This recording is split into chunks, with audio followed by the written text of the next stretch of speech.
할렐루야. 네, 오늘도 진 앞에 나오신 여러분을 제 이름으로 축복합니다.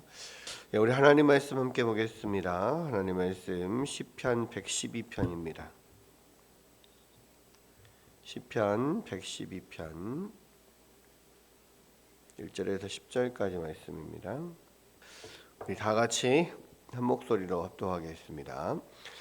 할렐루야. 여호와를 경외하며 그의 계명을 크게 즐거워하는 자는 복이 있도다. 그의 후손이 땅에서 강성하며 정직한 자들의 후손에게 복이 있으리로다. 부와 재물이 그의 집에 있으며 그의 공의가 영구히 서 있으리로다. 정직한 자들에게는 흑암 중에 빛이 일어나나니 그는 자비롭고 긍휼이 많으며 의로운 이로다. 은혜를 베풀며 구워주는 자는 잘되나니 그 일을 정의로 행하리로다. 그는 영원히 흔들리지 아니하며 의인은 영원히 기억되리로다. 그는 흉한 소문을 두려워하지 아니하며 여호와를 의뢰하고 그의 마음을 굳게 정하였도다. 그의 마음이 견고하여 두려워하지 아니할 것이라. 그의 대적들이 받는 보응을 마침내 보리로다. 그가 재물을 흩어 빈궁한 자들에게 주었으니 그의 의가 영구히 있고 그의 뿔이 영광 중에 들리리이다. 악인은 이를 보고 한탄하여 이를 갈면서 소멸되리니 악인들의 욕망은 사라지리로다. 아멘. 아멘. 시편 112편은 우리 이제 계속되는 표저가 없는 또는 저자를 알지 못하는 그런 시편인데요. 아마 시편 112편은 이 시편 111편을 이렇게 지은 저자와 아마 동일할 것이다 이렇게 생각을 합니다. 왜냐하면 이 형식이 비슷하고요, 이 뭐 분량도 비슷하고, 이 이제 111편이나 112편이 둘 다 10절로 이루어져 있죠. 그리고 시작을 할렐루야로 시작을 합니다. 그래서 이제 할렐루야가 표제어다 뭐 이렇게 이야기를 하기도 하는데, 그래서 그런 면에서 이제 비슷한 이제 두 시편이 이제 비슷하고요. 또 내용도 좀 이렇게 연관성이 있습니다. 내용이 이렇게 이어진다고 할까요? 그러니까 시편 111편 10절에서 여호와를 경외함이 지혜의 근본이라. 그의 계명을 지키는 자는 다 훌륭한 지각을 가진 자이니 여호와를 찬양함이 영원히 계속되리로다 있잖아요. 그 말씀 그대로 이어받아서 이제 1절이 할렐루야 여호와를 경외하며 그의 계명을 크게 즐거워하는 자는 복이 있도다. 이제 내용상 이렇게 연결이 된다라고 이제 생각을 하고, 형식적으로도요. 이걸 뭐 답관체 뭐 이렇게 이야기하는데, 그러니까 이 이스라엘과 히브리 시의 어떤 특징적인 것 중에 하나가 그 히브리 알파벳 순서대로 이렇게 한 절 한 절 시를 쓰는 게 있거든요. 그래서 답관체라고 하는데, 그러니까 우리가 뭐 A, B, C, D가 있듯이 알렙, bet, 김멜, 달렛 이런 식으로 되어 있습니다. 그러니까 이제 그걸 알렙부터 시작을 해서 할렐루야 다음에 이제 알렙으로 시작하는 시어가 나오고, 그 다음에 bet로 시작되는 시어가 나오고 이런 식으로 뭐 되는 거예요. 그래서 이제 쭉 10절까지 그런 식으로 이어져 있는데, 그게 이제 111편이나 112편이 두 시가 같이 그런 식으로 관체로 되어 있다라는 겁니다. 그래서 아마도 저자가 같을 거다 이렇게 보통 생각을 하는데요. 1절이 주제입니다. 1절이 바로 여호와를 경외하며 그의 계명을 크게 즐거워하는 자는 복이 있다. 여호와를 경외하는 것이 지혜의 근본이고 여호와를 그렇게 경외하는 사람에게 복이 있다. 근데 이제 사실은 이 시편 112편의 주제일 뿐만 아니라 시편 전체의 주제죠. 왜냐하면 우리가 시편 1편이 시편 전체의 주제라고 생각을 한다면 시편 1편이 바로 그거잖아요. 뭐 복 있는 자가 누구냐? 결국은 복 있는 사람은 악인의 길을 따르지 않고 오직 여호와를 즐거워하며 그의 계명을 주야로 묵상하는 자다. 이게 이제 시편 1편의 내용이지 않습니까? 근데 그게 바로 시편 전체의 그런 주제입니다. 그래서 여호와를 경외하는 것, 이것이 우리 가운데 우리 인생에 제일 중요한 것이다라는 것이고요. 여기서 보면 여호와를 경외할 때 그럼 여호와를 경외하는 거는 뭐냐? 여호와를 경외하는 자는 어떤 자냐라고 했을 때 그의 계명을 크게 즐거워하는 자가 여호와를 경외하는 자다. 그러니까 예수님께서도 그렇게 말씀을 하시잖아요. 나의 계명을 지키는 자라야 나를 사랑하는 자니, 나를 사랑하는 자는 나의 계명을 지킬 것이다. 뭐 이야기를 하잖아요. 그게 결국 무슨 이야기냐면 구약에 나오는 시편의 내용과 똑같은 거예요. 여호와를 경외하는 자는 누구냐? 여호와를 사랑하는 자는 누구냐? 나의 계명을 지키는 자다. 나의 말을, 나의 계명을, 하나님의 말씀을 크게 즐거워하는 자다. 그래서 우리가 하나님을 경외하며 산다라고 했을 때 가장 대표적인 그 경외하는 자의 특성은 하나님의 말씀을 즐거워하는 거예요. 그래서 하나님의 말씀을 즐거워한다는 것이 우리 그 신학적인 관점에서도 통하는 게 뭐냐면 믿음은 우리가 믿음으로 구원을 받잖아요. 그렇죠? 믿음으로 구원을 받고 믿음으로 우리가 주님과의 하나님과의 그런 관계가 생기는데 믿음이 어디서 나냐라고 했을 때 믿음은 들음에서 나고 들음은 그리스도의 말씀에서 말미암는다 그랬잖아요. 그래서 결국은 이 믿음이 있는 사람, 하나님과의 그 관계를 맺는 어떤 그 믿음으로 들어갈 때는 반드시 하나님의 말씀으로부터 시작을 합니다. 그래서 우리가 그 어떤 사람이 하나님을 믿고 또 어떤 사람이 구원받은 사람이냐, 결국은 하나님의 말씀이 즐거운 것이요. 하나님의 말씀을 듣는 것이 즐거운 것이, 주의 계명을 순종하는 것이 즐거운 것이 결국 구원받은 사람의 특징인 거거든요. 그래서 이제 우리가 여러 가지 뭐 구원의 단계들을 이야기를 하지만 중생 거듭났다라고 하는 사람, 사실은 누가 거듭났는지 뭐 이거에 대해서 정확하게 이 사람은 거듭났다 이렇게 이마에 쓰여 있지 않기 때문에 잘 모르잖아요. 근데 분명한 것은 우리가 성령으로 거듭나고 주의 말씀을 듣고 그 말씀이 우리 안에서 역사할 때 거듭나는데, 그러면 그 거듭난 사람이 특징이 뭐냐? 말씀을 즐거워하게 되는 거예요.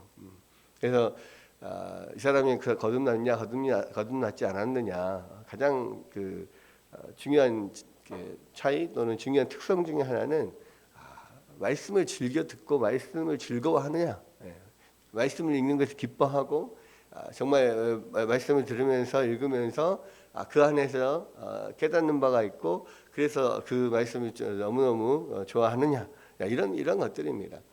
그러니까 이제 저도 그러니까 이제 그 은혜 받은 자의 특징이고 여호와를 경외하는 자의 특징이고 다 통하는 건데요. 뭐 사실제 기독교 집안에 태어나서 살았고 어렸을 때부터 쭉 그렇게 신앙생활을 해왔지만, 그러나 이제 정말로 이제 성인이 돼서 예수님을 정말 마음 깊이 이제 만나고 나서 변화된 특징이 그거였어요. 성경을 읽고 싶더라고요. 그전에 성경을 읽고 싶지 않았거든요. 의무적으로 한번 읽어봐야지 하면서 하는데 그 성경 읽는 게 되게 곤욕이었어요. 근데 이제 정말로 하나님을 깊이 만나고 나니까 되게 말씀이 궁금하더라고요. 그리고 이제 성경 읽는 것이 너무 이렇게 즐거워지고 많이 그랬었거든요. 그게 이제 바로 여호와를 경외하는 자의 특징이고요, 구원받은 자의 특징입니다. 그래서 말씀을 사모하지 않고 말씀을 즐거워하지 않는 사람은요, 내가 뭔가 지금 문제가 있구나, 이렇게 생각을 하셔야 되는 거예요. 그렇죠? 여호와를 경외하는 자는 그의 계명을 크게 즐거워하는 자. 근데 그런 자는 복이 있다 그랬습니다. 이제 여호와를 경외하는 자에 대한 복이 쭉 나오는데 모든 좋은 말들은 다 들어 있습니다. 보시죠. 2절에 그의 후손이 땅에서 강성하며 정직한 자들에게는 후손에게 복이 있다. 후손의 복이 있다는 거예요. 그러니까 참 여호와를 경외하는 자에게 이런 복이 있구나. 후손의 복이 있습니다. 후손이 강성해진다 그랬고요. 3절에 보면 부와 재물이 그의 집에 있으며 그의 공의가 영구히 서리로다. 그렇죠. 부와 재물도 여호와를 경외하는 자들에게 주어진다는 겁니다. 그러니까 사실 이제 그런 것들을 우리가 이렇게 그림자로 이렇게 예로 보여주는 것들이 창세기에도 보면 모든 족장들, 그 아브라함과 이삭과 야곱과 요셉과 그 모든 족장들이 결국은 하나님을 경외하는 자들이었는데 그들에게 보면 다 부자였잖아요. 다 부와 재물이 그에게 풍성하게 있었단 말이에요. 근데 이런 것들이 하나님이 우리 가운데 예로 보여주시는 겁니다. 그게 여호와를 경외하는 자들에게 하나님이 이렇게 주시는 복이구나라는 것을 알 수가 있고요. 또 정직한 자들에게는 흑암 중에 빛이 일어나나니 그는 자비롭고 긍휼이 많으며 의로운 이로다. 예. 이 정직한 자들, 뭐 정직한 자, 정직이라고 하면 우리가 도덕적으로 그냥 뭔가 잘 이렇게 살고 뭐 나름 정직하게 행하고 뭐 자기 뭐 하늘으로 한 점 부끄러움 없고 이렇게 생각하지만 사실 그러니까 우리의 어떤 도덕적 의의가 아니고요. 하나님 앞에 정직한 거죠. 하나님의 말씀을 잘 순종하고 또 하나님 앞에 정직하고 하나님 말씀 하나님을 붙드는 자들인데 그런 사람들은 흑암 중에라도 빛이 비친다. 왜? 하나님께서 흑암 중에 빛을 만드신 분이잖아요. 그렇기 때문에 하나님을 의뢰하고 하나님의 뜻에 잘 순종하고 사는 사람들에게는 분명히 흑암 중에도 빛이 비칠 것이고 또 그러한 사람 하나님 은혜 가운데 이렇게 하나님 인도하심 가운데 사는 사람들은 자비롭고 긍휼이 많고 의로운 그런 삶을 살게 됩니다. 그러면서 은혜를 베풀며 구워주는 자는 잘되나니 그 일을 정의로 행하리로다. 사실 하나님의 은혜 가운데 살면요 은혜를 아는 사람들이 은혜를 베풀게 돼요. 그러니까 사랑을 아는 사람들이 사랑을 한다고 그러잖아요. 사랑을 받아본 사람이 사랑을 한다고 하잖아요. 예. 사랑을 받아보지 못하면 다른 사람을 사랑하기도 쉽지가 않습니다. 마찬가지고 은혜를 받아본 사람이 은혜를 베푸는 거죠. 왜냐하면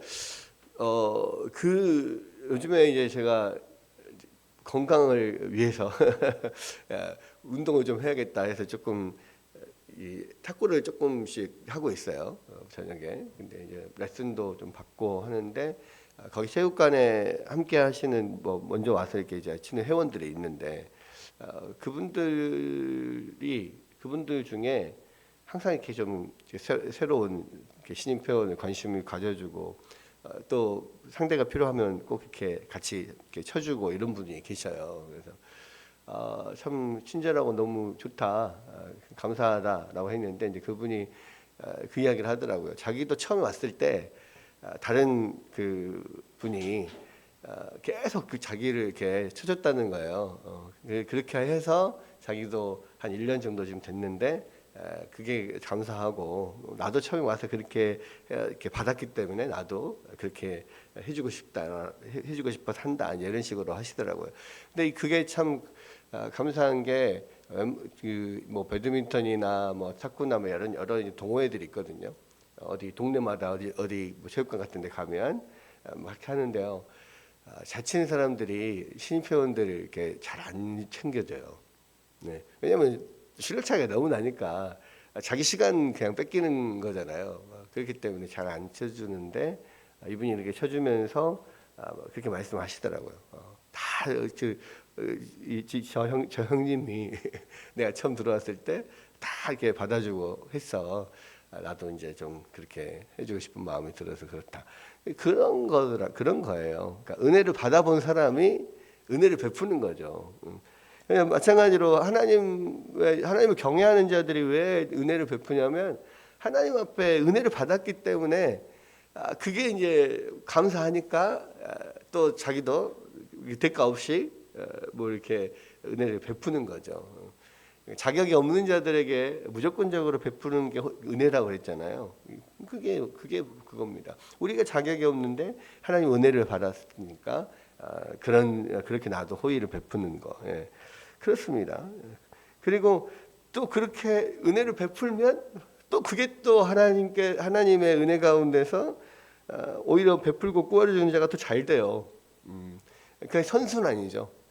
그게 이제 그렇더라고요. 그러니까 이제 그 동호회가 안 되는 동호회는 그렇게 신입이 들어오면은 뭐 또 그냥 무시하고 우리끼리 하고 그러면은 또 이렇게 들어왔다가도 나가.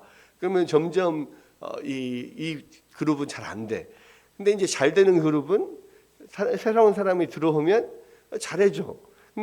또 그 사람이 또 점점 더 커가지고 성장해서 또 다른 사람이 들어오면 또 잘해줘. 그러니까 더 이렇게 커져가고 이렇게 분위기도 좋고 이렇게 되는 거예요. 사실 교회도 마찬가지거든요. 교회도 어떤 교회가 정말 이렇게 분위기도 좋고 성장하고 막 이렇게 되느냐? 새로운 사람이 오면 새로운 사람도 잘 이렇게 챙겨주고 뭐 이렇게 하잖아요. 그러면 또 그 사람들이 또 교회 안에서 또 성장해서 또 새로운 사람이 오면 그 사람들 또 잘해줘. 그러니까 그러다 보면 교회가 더욱더 선순환이 되고 그렇게 뭐 분위기도 좋고 이렇게 되는 거예요. 그런 게 이게 이렇게 그냥 그런 게 아니라 이게 하나님의 어떤 우리 가운데 주시는 법칙이구나 이런 생각도 듭니다. 그리고 이제 그런 하나님을 경외하는 사람들은 영원히 흔들리지 않는다 그랬어요. 그죠? 영원히 흔들리지 않고 의인은 영원히 기억됩니다. 또 흉한 소문을 두려워하지 않으며 여호와를 의뢰하고 그 마음을 굳게 정하였도다. 사실은 하나님을 경외하는 사람들, 하나님을 정말 온전히 잘 믿고 의지하는 그런 믿음이 있는 사람들에게 큰 강점은 뭐냐면 어떤 일이 있어도 많이 흔들리지 않는다는 거예요. 왜냐하면 중심이 하나님이 있으니까 우리가 하나님을 의지하기 때문에 이 세상 어떤 것도 하나님이 우리를 사랑하시는 것에서 우리를 끊어낼 수 없다. 이게 우리 마음 가운데 있잖아요.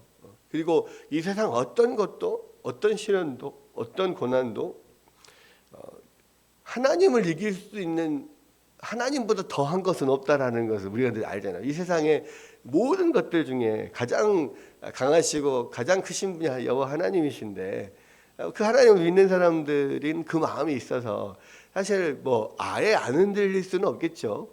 그러나 그럼에도 불구하고 넘어질 정도로 이렇게 쓰러질 정도로 심하게 흔들리지는 않고 심지어는 쓰러졌다 하더라도 또 하나님을 붙잡고 예수 그리스도를 붙잡고 다시 또 일어날 수 있고 이것이 여호와를 경외하는 자들의 가장 큰 장점이 아닌가. 많은 경우에 그 마음에 하나님이 없잖아요. 결국 자기를 붙잡고 사는 사람들은 자기가 꺾이면은요 더 이상 일어날 수가 없어요. 근데 우리는 하나님이 계시기 때문에 하나님을 붙잡고 일어날 수가 있고 많이 흔들려도 완전히 쓰러질 정도로 그렇게 흔들리지는 않는다. 그렇게 되어 있습니다. 소문도 두려워하지 않고요. 마음의 굳건히 정하고 또 마음이 견고해서 두려워하지 아니할 것이라 그의 대적들이 받는 보응을 마침내 보리로다. 결국은 하나님을 붙잡고 있으면요.